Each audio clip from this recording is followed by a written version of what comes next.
Hello everybody and welcome back to Scottish Independence Podcasts.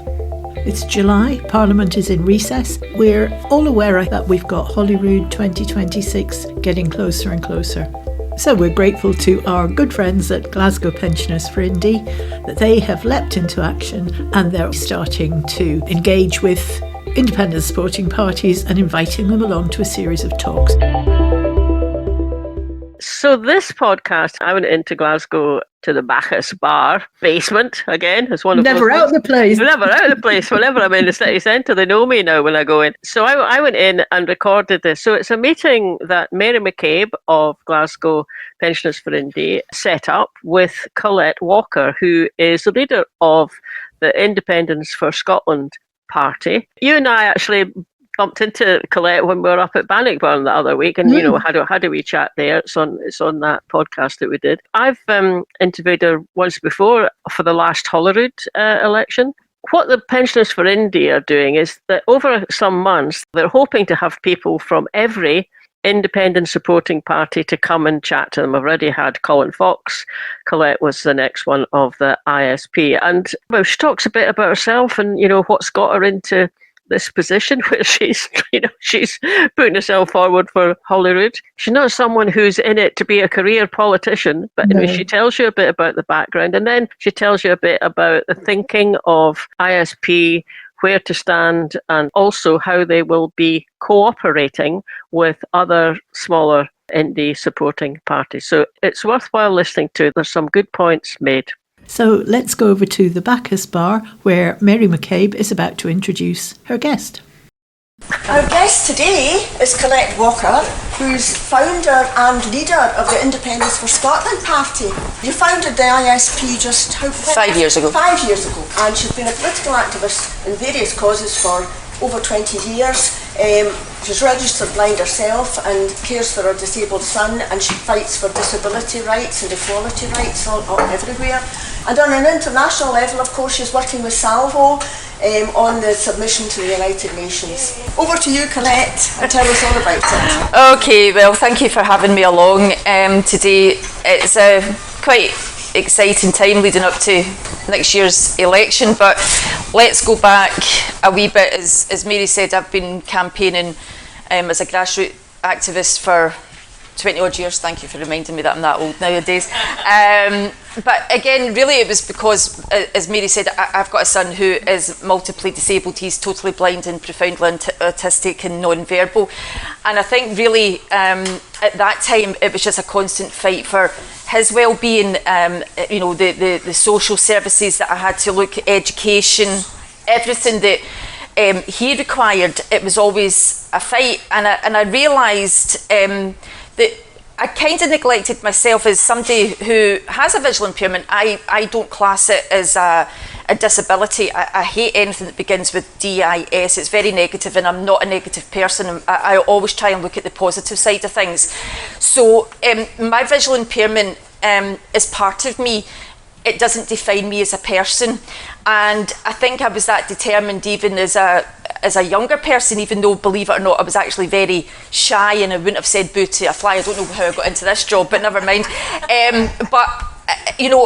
I was determined that it wasn't going to define me, and I started seeing the medical, the social model that were the barriers to me as a person. But you kind of neglect yourself, as you know yourself. If you're an unpaid carer or you're a mother or whatever, you neglect yourself and you always think of the other person, right? So that was the way it was with me until, as I say, my son came along, and then I started to realise, wait a minute, things are broken, severely broken for people who have long-term health conditions, disability as they call it, or anybody that is just vulnerable in society, and it's always a fight. So I then felt that if you needed somebody to speak up and speak out, and I suppose the lioness came out in me with my son, because obviously as a mother, you want the best for your child, no matter what condition they have, or because everybody's equal, everybody's unique, we're nobody's perfect. So again, it's went along the lines of, you know, fighting equality, accessibility rights, and it's progressed. In 2016, the Scottish Government started a pilot scheme called the Access to Elected Office Fund. I don't know if anybody has heard of that. A lot of people are quite negative about the Scottish Government, maybe rightly so for quite a few things, but this actually was something that was very progressive. Westminster don't hold it. It's actually a scheme, a fund that is run by Inclusion Scotland that actually enables people that have got long-term health conditions or disability to actually be able to stand for elected office, because there is such a lack of proper representation in our Parliament and our local councils. So they were looking at the barriers that anybody has and how they were going to overcome them. So that could be whether it be to do with transport, or whether it was to do with equipment, or for even for the likes of myself, that I would maybe need to pay for a personal assistant, a sight guide to go out campaigning and going to events such as, like, you know, Paul has helped me today. So they were looking at the ways that they could actually overcome the barriers. Now, in 2016, I was approached by Inclusion Scotland, and I was asked, do you want to be part of this pilot scheme for the 2017 council election? And at that point, I thought, well, why would anybody really want to listen to me? Because that's the mindset that you have. You know, you didn't go to university. I didn't have a political degree or anything like that. I'm just a grassroots activist. But I was very keen to watch how the progress and the pilot scheme went. Now, 40 people applied for the post and the fund. And I think at that time, it was 17 people were actually elected. So it was just under half.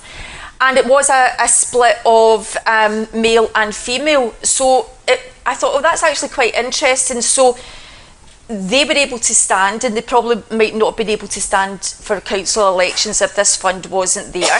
And people have listened to what they were saying in their campaign. So that gave me a wee bit of encouragement, and I thought, right, okay, well, you know, and at that point I wasn't actually a member of a political party either. So I did join the SNP for a very, very short period of time, but I then realised that leading up to the 2021, there was so much talk about getting as many MSPs in our Parliament who supported independence. But our do-want system doesn't work for a one-party strategy.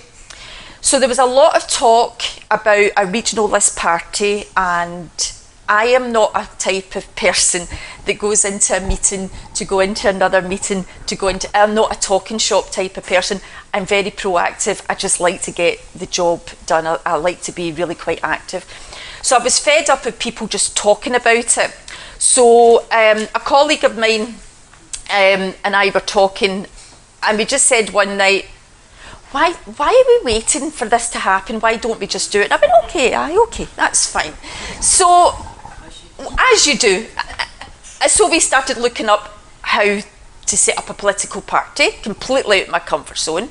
Nothing that I'd ever thought that, you know, the only time I really wanted to get into politics before I got into that is really so that people with life experience were round the table talking about policy making, because I'm fed up of people talking about a particular condition or subject and they've got no experience of it at all, but they think they know better because they've got a degree or whatever. Theory is completely different from practical. So I am part of quite a lot of cross-party groups within our Holyrood Parliament, and as I say, I'm now co-chair with Sight Scotland for their policy group. So policy is really important to me, so that's really where I came from. So actually to turn round and say, oh, let's set up a political party, that really wasn't in my remit. So we started in 2000. I knew I was going to be leaving the SNP after the general election. I'd already made my decision, I was doing that anyway. So around about December, after I went out campaigning for Joanna Cherry, etc., I left. And we started looking up how to set up political party. So we gathered a few people, we done a lot of market research, got a few people on board, started doing the constitution, the financial scheme, all the things that all the boring stuff that you've got to do behind the scenes. And then we submitted. Now, we submitted in the February, March time. And then COVID hit.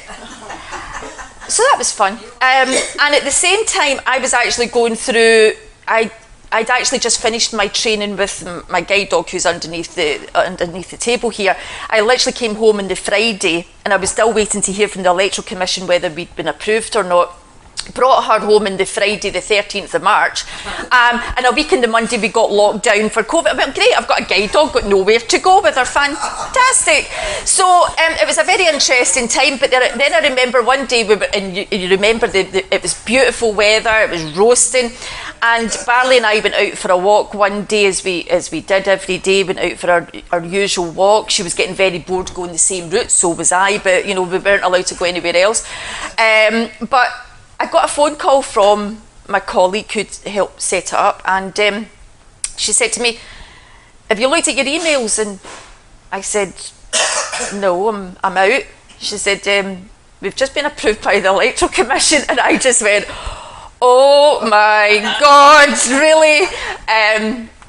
Then it became real. So I actually don't remember that whole walk. It's a complete and utter blur. I don't know where I went. I haven't got a clue how long I was out for, because I think in my head I was just thinking, how did that happen? This is no, what, really?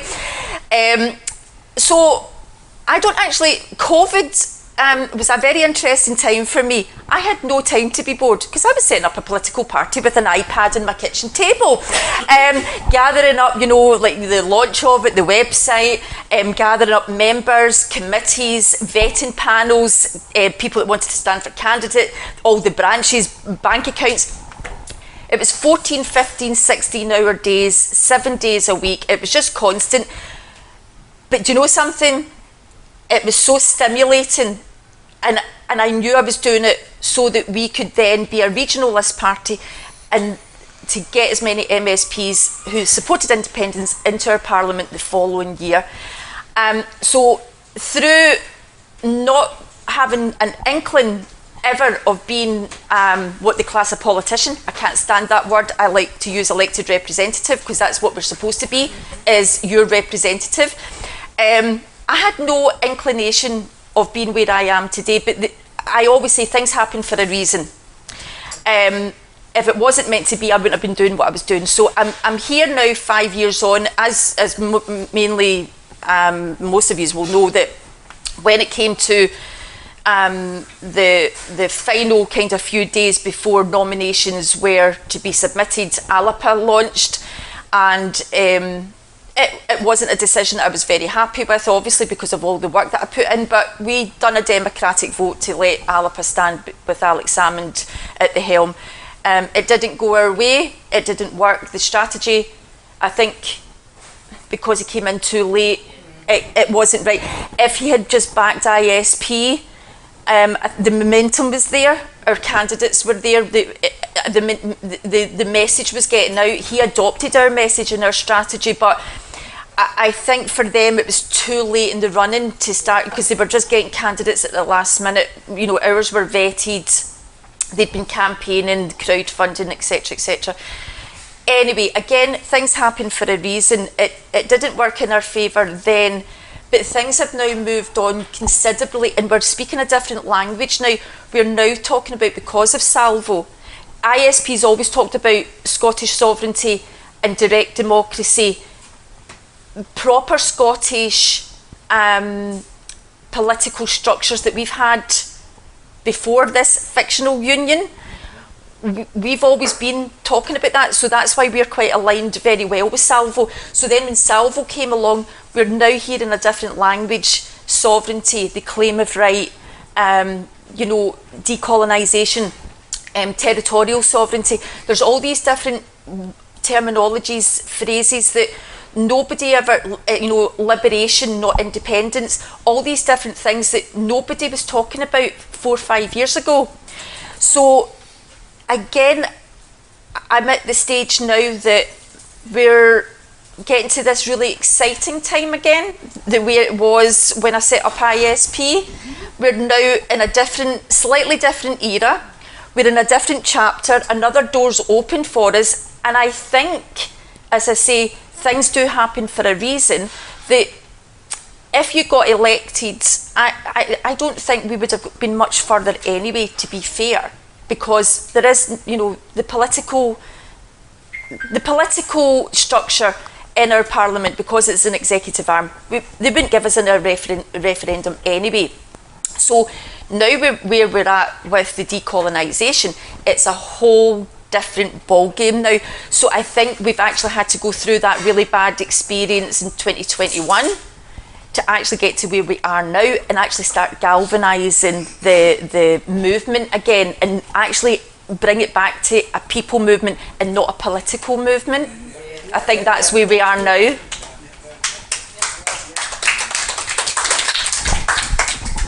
So I think really with Salvo, as Mary was saying, Salvo started a few years ago, and I hadn't been able to go to a few of the initial launch meetings just due to weather, etc. And one of my exec had went to a couple of meetings and she would give us feedback. And don't get me wrong, I had more questions than answers, because again, it was all new to me as well, like what, even though we had been talking about the Scottish Crown and we were sovereign and we had done quite a lot of blogs and articles about it in direct democracy, but just with the whole structure of where Salvo was coming from, like, well, how does that work? But it's good to question. It's good to analyse. It's, no question's ever stupid. So I then was invited to speak at, believe it or not, an Alapa event in Edinburgh, what be 2.5 years ago in January, 2 years ago. And I didn't realise Sarah was actually in the audience. And at that time, I don't know if you remember, they were talking about Stone of Destiny. And it was because of the coronation and all this nonsense, and it was going to go down to Westminster and blah, blah, blah. Well, we were starting a kind of petition and saying, talking about that. And with what I was saying at the Alapa meeting, and I was saying to Alex and Neil Hanvey and Kenny McCaskill, no disrespect, but I really don't want any elected representatives down in Westminster. We don't belong there. We want you up here. They need to be here. And we are a party of abstentionism. We will not swear an oath to any foreign monarch. We are an abstentionism party. So I did turn round to them because they were sitting behind me, and I said, no disrespect, but I don't want you down there. You don't belong there. You're serving no purpose. And after that, Sarah got in contact with me because, again, we are very aligned. And really, again, if I had, things happen for a reason. If I hadn't went there, if I hadn't been doing what I've been doing for the past few years, I wouldn't have met Sarah. We wouldn't have been doing the stuff like with Salvo, such as a couple of years ago we done the Stirling Directive to actually try and out the Scottish Government, to actually get them to admit that you're working under the executive arm of Westminster. This is not a people's parliament. No. It is Westminster, just on a smaller scale. And you are actually abiding by their rules, and you're basically getting told, know your place, do as you're told, and we'll give you a little bit of pittance and you can do what you want with it. But we'll criticise you for doing what you're doing with that wee pittance of money. We will criticise you for it. Veto it sometimes. Absolutely. Exactly. So we wanted them to try and, have a backbone and say, yeah, we do realise we're working under these conditions, but they just won't. They completely ignored us. We actually had to send the letter. We had 2 letters to them. We went to Holyrood. We had to go to the back entrance of Holyrood. The caretaker took it. Then myself and my deputy Julie and Alex Thorburn from Salvo and Liberation Scotland, who is in an electric wheelchair. So there's me with the guide dog, him with the electric wheelchair, having to go round to the back of St Andrew's House into the mailing room to hand this letter in. we were not allowed. You know, it was like we weren't even second-class citizens, we were third-class citizens. It was appalling. And of course then what happens, you get the unionist media on social media, oh look at them, you know, blah blah, and it gave them ammunition to absolutely slate us. It made us look silly, but that's what they do. And I don't know about you, but I'm utterly fed up of it. You know, I am really fed up of it. So we've done the Stirling Directive. Again, sadly, it didn't, like everything else, it doesn't get the coverage, it doesn't get the exposure. We invited all the media, etc. They didn't attend. But now, obviously, they set up the Liberation Committee. I didn't take part in that because, again, Liberation, Scott and Salvo are non-partisan, and I don't think it's my place as leader of a political party to even volunteer to be part of the Liberation Committee. It's not a good look. So my deputy, who co-chaired it for the first 8-9 months, but as leader, I don't think so. I've stepped back from that, but obviously very supportive of the work they were doing, and was kept in contact with, you know, obviously what was happening.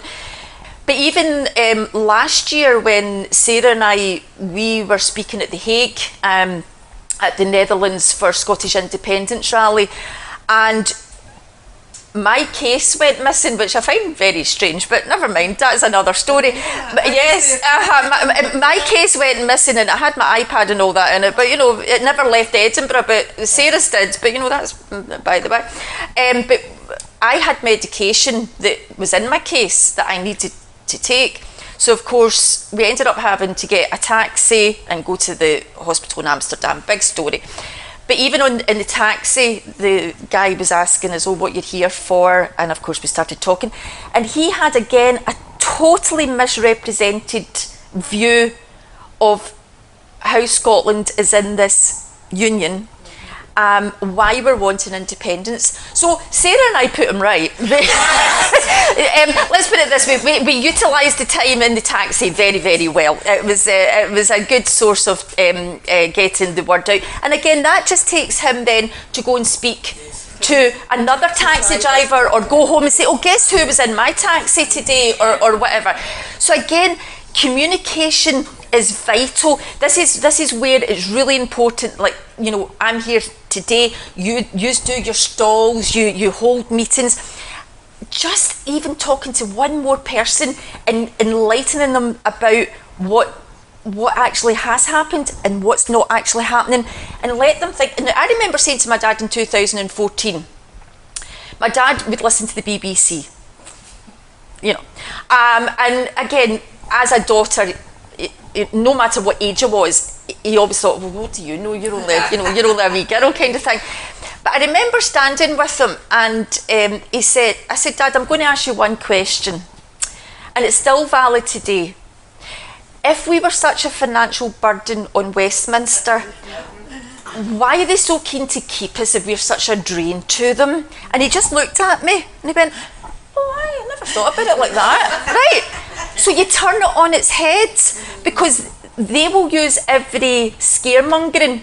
But if you just turn it on its head, so that then started changing his mind. But one thing my dad did say when he started looking into things with me, and I started showing him stuff, and again, it's to this day, why is the Scottish Government not showing the proper figures of revenue that we are sending down there and we're not getting back? Why are they going with the GERS figures? Why are they not showing the true facts? Why are they not speaking out more? And that was from my father, who didn't support independence up until I started then turning it on its head with him. He then started questioning, why is the Scottish Government, who's supposed to be wanting independence, not actually speaking out more about what has been taken from us and the pittance that we're getting back, etc. You know, so it actually only takes talking to that one person, because then he started talking to his friend at the swimming. Oh, guess what my daughter said? Or, you know, so it does spread the word. Now, one thing you will know with me is when I campaign for something, I will say it loud and I will say it proud and I will speak up no matter how much abuse I get for it. If I know it's morally and principally right, for me anyway, but for the people that are dear to me, and that's the people of Scotland, because that's fundamentally what we are doing this whole campaign for, no matter what part of it is. Okay, well, thanks very much.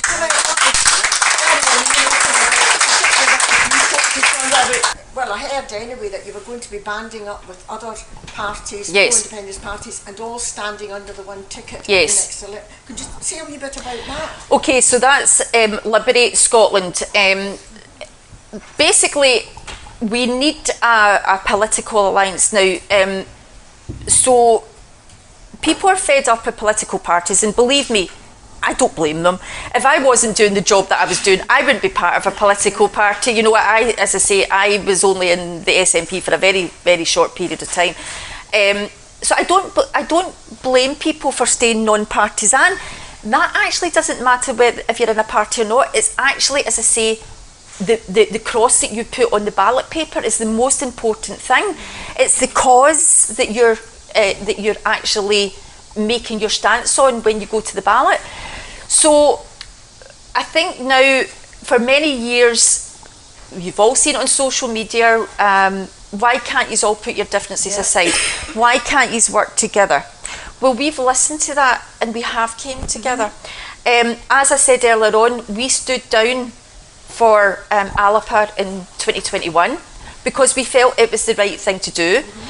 For the country, it's country not party, that's our hashtag, country before party. It's not about a party, it's not about a person, it's not about a profile, it's about Scotland and it's about everybody that lives in Scotland. So we had initial few meetings and it was Indy for Indy and ISP initially that came together because again I'd been working with Alan Petrie last year regarding changing the oath. Which again the Scottish Government and John Swinney and Angus Robertson want nothing to do with because you know that this is just the way it is and we're not willing to fight or put our head above the parapet. It's just the way it is. Deal with it. No, I'm sorry, I'm not going to deal with it. No, sorry. So we did put our differences aside. So Indy for Indy and ISP decided that we were going to start this alliance, this initiative, and then the Sovereignty Party came on board as well. Again, it's still open to anybody that wants to come on board, but I obviously I don't think the SNP will ever do. I don't think the Greens will. Alipar, it's up to them. I can't speak for them, but as far as I know at the present moment, they're just staying on their own, and that's fine. But again, so there's the three of us, Liberate Scotland. We are going to be standing in constituencies and the region. The reason why we're standing in the constituencies, and I know that I got it in 2020, I got it in 2021, I got it when I stood in the by-election in Rutherglen. You're going to split the vote. I'm sorry, we live in a democracy, not a dictatorship. Independence does not equate SNP and vice versa. I'm sorry, it doesn't. It's not about a party. Up until recent times, if you supported independence, yes, you normally would have had to have voted SNP. I understand that. Things again have moved on. We're in another door has opened. We're on a different pathway. We're on a different route.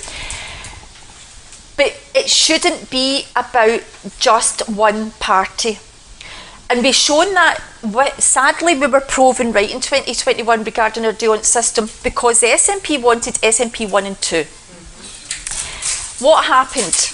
And I've done a few months ago a complete analysis of the 2016 and the 2021 elections, and I'd done all the votes in all the regions, and then I added them all up.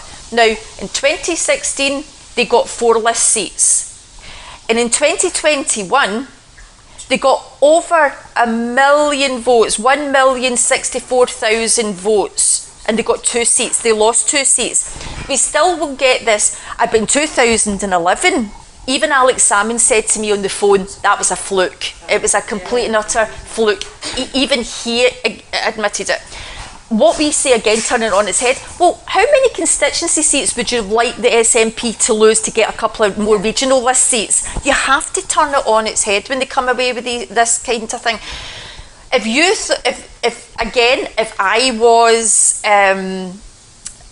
If I was in Parliament and if I had been part of the SNP, if I was part of the leadership, I would have then strategically said, listen, people still don't understand the deontment system.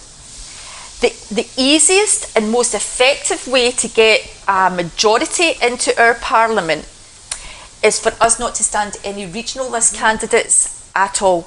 We will concentrate in the constituency and then let a regional list party like ISP or ALAPA or an independent candidate, anybody you want, SSP, whatever, and that makes it a lot easier. Can you imagine what could have happened if those million votes went to ALAPA or SSP or independent candidates? We could have had at least 20, 30 more MSPs in there that supported Scottish independence. So really, as I say, this is why we are now standing in the constituency, because one, we've seen over the past few years the decline in people actually going out to vote. Right, I stood in the 2023 by-election in Rutherglen. It was a very high-profiled by-election because of what happened with Margaret. It was on all the media. Actually, the media picked that up for a change. It makes a nice change. So it was a really high-profile by-election. We got about a 24% turnout. And people were actually saying to me, and again, it's all about speaking to people. If you weren't standing, Colette, I wouldn't have went out and voted. Now, I wasn't in it to win it because Westminster, I was standing on abstentionism. I don't want anywhere near Westminster. It's nothing to do with me. But I wanted to give people that democratic right to go out and vote and not just stay at home. I don't want apathy. I want galvanisation. I want momentum. I want a people movement again. So I stood, and as I say, so many people were saying to me, if you weren't standing, I would have either spoiled my ballot paper or I just wouldn't have went out to vote. That's hopeless. We're not going to get change if people are in that mindset. So we need to change the mindset. So this is why we're standing in the constituencies. Now, for smaller parties like ISP and Sovereignty will be standing as ISP and Sovereignty in the constituencies, and it will be Liberate Scotland in the region, because we will be standing together under that banner, and it will be one line and one policy only: independence, nothing less, nothing else. That is it. Don't ask us about policies to do with Liberate Scotland, because that is it. It's very, very clear and precise. That is it. But we want people to come out and vote. And the only way we can really encourage that, because if they're not going to vote in the constituency, because like, oh, I'm not voting for them. No, fed up with them. I'm not even going to hold my nose. They're not going to go out and then just vote in the region, because a lot of people still don't understand how crucial the regional list vote is, right? So we are wanting people to come out and campaign with us, get the movement going. They're actually campaigning for an alliance, not a political party, not a person, and an alliance that wants independence, nothing else. So we want all the groups to come out and actually chap on doors, do stalls, stuff envelopes, do anything you possibly can, and get the momentum going and get out there and actually use your vote. But the regional list vote is crucial. If you remember, when we first got our devolved parliament, it was Labour that took the constituency votes, and the SNP, SSP, Pensioners for Indy, all the independent candidates, they got in the region. Nicola Sturgeon, and again, people forget this, her first time that she got elected, after not being elected in quite a few elections that she stood for, she didn't get it in first time round. You know, people forget this. People forget that She was on the list many times and did not get voted in. But when she did get voted in, it was on the regional list. I know people's like, oh, you know, you've got so-and-so from the Tory or so-and-so from Labour. That's fair enough, people will do that. But for our movement, for our country right now, the regional list is crucial. It is crucial. So really, we're wanting, as Liberate Scotland, as an alliance, we have put our differences aside. We don't agree with everything. Again, not everybody that supports Scottish independence agrees with everything that could possibly be as an independent Scotland. You know, there's visions. You know, our manifesto might have visions about universal basic income or being an EFTER, or we are giving people, look, this is just a vision. This is ideas of what we could possibly do in an independent Scotland. We're not telling you this is what's going to happen or what we are going to impose on you if we become, you know, independent. This is us saying, you know, we've lived in a, oh, well, this is the way it is. This is the way it's always been. That kind of colonial mindset, oh, well, that's just the way it always is. That's the way it is. You know, I don't know anything different. It's like being in an abusive relationship. Oh, well, he said he was sorry, but, you know, he loves me really. You know, it'll be fine. It'll be fine. You know, and it's you get into that status quo that. So really, now we need to make the change. Change is scary. I understand that. But if you think about it, if you're talking about finances like the Freeports, we're talking about your household, your community, your local councils. If you look at it this way, if you again turn it on its head and you think about it quite simplistically, you've got people like Martin Lewis who give advice on, look at your household expenses, right? And there's a lot of people that just don't have a couple of pence left at the end of the month to even save for a holiday or a treat, a takeaway or whatever, because they're literally watching every penny. But then you've got somebody like the likes of Martin Lewis who will then say, well, look, why don't you go to your mobile provider or your car insurance provider, look at comparison sites. They then go and do it, and they've saved themselves sometimes £200, £300, £400, £500 a month because they've made that change. They've looked into the alternatives. Well, Liberate Scotland is that alternative for you to go out and vote and actually try and make the change that Scotland needs, because if we don't make that change now, we're stuffed. Yeah. I can't say it any more bluntly. Scotland's stuffed economically. So we're willing to put our differences aside. We're willing to do the hard graft, and it is going to be hard graft. You know, we're having meetings all the time. We're leading up to, you know, doing a launch and fundraisers and all that. We're willing to put in all this hard graft, campaigning, everything else. But I don't know if anybody's seen it. I've put it up on ISP social media yesterday.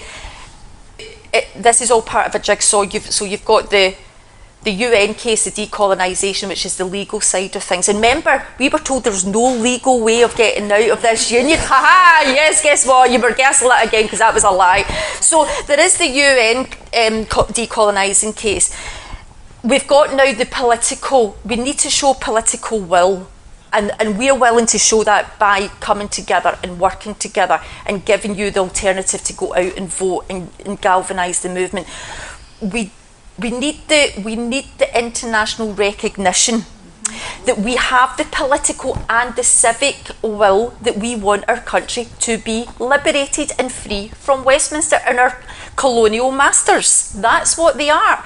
So we need the civic will, and that's why we want to galvanise the movement.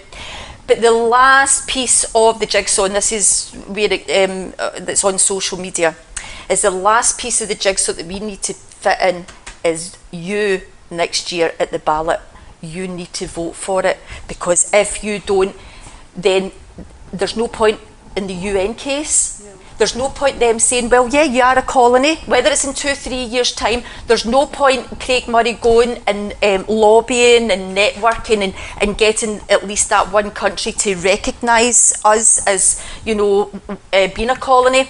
There's no point of us doing all this hard work if the apathy parties, I call it, just stay at home and don't bother. So the last piece of this liberation movement, this whole liberation movement, whether it's Salvo, Liberation, Liberate Scotland, ISP, sovereignty, whatever it is, all those pieces, all us working together, the last piece of the puzzle is you, the electorate, to actually go out and vote for it in 2026. May the 7th, be registered, go out and vote, and that's what I'm saying. Thank you very much for that. And one thing that struck me, a movement or an alliance like you've got is much harder for the media to demonise than a party or an individual. That's why they always try to narrow it down to an individual. And then well, it is. I don't know. Again, I don't know who's on social media or what social media. I can't stand it. But you know, it is a means to an end sometimes in getting messages out. But on Saturday at Bannockburn at the All Under One rally, All Under One banner rally, I had a speaker slot. I spoke at Glasgow and I was speaking at Stirling, and I'm going to be speaking at Edinburgh. But again, putting differences aside, I said to the sovereignty, and we've got a kind of steering group that we have a couple of representations from each group. I said, now I'm willing to use my speaker slot to actually for Liberate Scotland, because actions speak louder than words. I could have went on the stage and I could have spoke the way I'm speaking to you about Liberate Scotland, promote it, etc, etc. But what I wanted was that visualisation. I wanted to show people us on the stage together and actually show that this alliance has already started. We're already there, we're already doing it. So I had myself, Eva Comrie from Indy for Indy, and Alan McManus from Sovereignty. I said a few words, and then they had, well, Alan tried to do a fast one. I will say, I have joked with him about this, so I'm not saying anything I've not said to him. It was only going to be about a minute, because you've only got 5 minutes. And he said, oh, I've got this, something about, it's about 2 minutes or so. I mean, you're having a laugh, you've got a minute, that's it, pal, you know, good chance, but no, you're not getting it. But the three of us being on stage together, I think that actually then shows that the alliance and that movement's already started, it's already there. So that's really important. And what you're saying, Mary, is completely true. Because from that whole day, Eva, myself, and there was a picture of the 6 candidates, the 6 or 7 of us that were there that day, the candidates that were there that day from Liberate Scotland. We got our picture taken and it was up on social media. The abuse that Eva and I got for having disability, being called imbeciles, being called retards, you name it. It was 24 hours of absolute and utter. There was accounts that are popping up. I don't know how many accounts. I don't normally block. I usually either just mute them or just ignore them. But it was in such severity of amount that I actually had to block them. It was ridiculous, the amount of abuse that we were getting. They are frightened because they see this alliance, they see that we are a movement, and they're frightened. And do you know something? It made Eva and I really, they picked on the wrong people, because we again turned it on his head and said, right, well and then we got the support. Look at the abuse that we're getting, you know, and we turn it on its head. So then we, like, now one of the comments was, Eva went on stage with her walking sticks, and somebody said, she can't even go on stage without a walking stick, never mind how could she run a country. That's how bad it is. You know, that is how bad the abuse gets. Now, I'd actually said leading up to going on stage, I'd asked Eva's husband if he would watch Barley for me, because I've stopped taking Barley on stage with me now. I can't take Barley on as a working guide dog because guide dogs are non-partisan. So I've got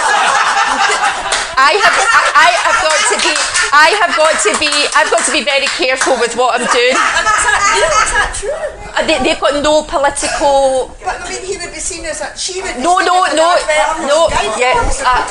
Because of who I am, you've got to be very, very careful. You've got to be. Reply to them with humour, and probably most of them were bots. They probably weren't even people. They're that panicking, they're getting their bots out. Oh well, that's what was happening. But as I said to Eva's husband, you know, and it was quite ironic that I actually was just saying this. I said, you know, I've stopped taking her on because when I started speaking at All Under One banner rallies, I used to take her on, but not with her harness on, just with her lead. So she was just a dog. She wasn't working at the time. But the abuse then that I got, and then it was on her as well, like, oh, look at the dog, she's bored and all the rest of it. Like, I'm sorry, I love my dog, and my dog does a very good job, and she supports me. I am not having anybody ridiculing even my dog. I'm sorry, I'm not giving them the airtime. So what I then done was, one, I stopped taking her on the stage, but I shouldn't be in 2025, I should not be in a country that I can't actually have my assistant dog not come on stage with me because of abuse. Nobody deserves that amount of abuse, right? I'm sorry, it's disgusting. So I then turned it on its head. Once I had a couple of times that I got abuse, the next time I went on the stage again, I will speak out. You're not going to silence me. I will speak out about it. I did say right before I start, I'm just going to call on any of the trolls that are there. This is my guide dog. She is there to do it, and my visual impairment doesn't define me. It hasn't stopped me from being here. What are you doing with your lives? You know. So I turn it on its head, but we shouldn't be in that situation. So you're right. When you see that type of attack and that absolute capacity of hatred and abuse from all these bot accounts, as you say, it was almost as if the vampires were coming out their coffins and, you know, major stuff. But yeah, they are frightened, and good. They know the clock is ticking for them, you know. Thanks for listening, everybody. Hope you enjoyed that. Don't forget to subscribe to us wherever you get your podcasts. And if you're listening on YouTube, you can click the little bell and you get a reminder whenever we put out a new episode, which is every Friday. And sign up for our mailing list. You can do that from the website, and we always send one out at the beginning of each month to tell you what's happening. Last but not least, you can buy us a coffee on coffee.com. And we'll catch you later. Bye now.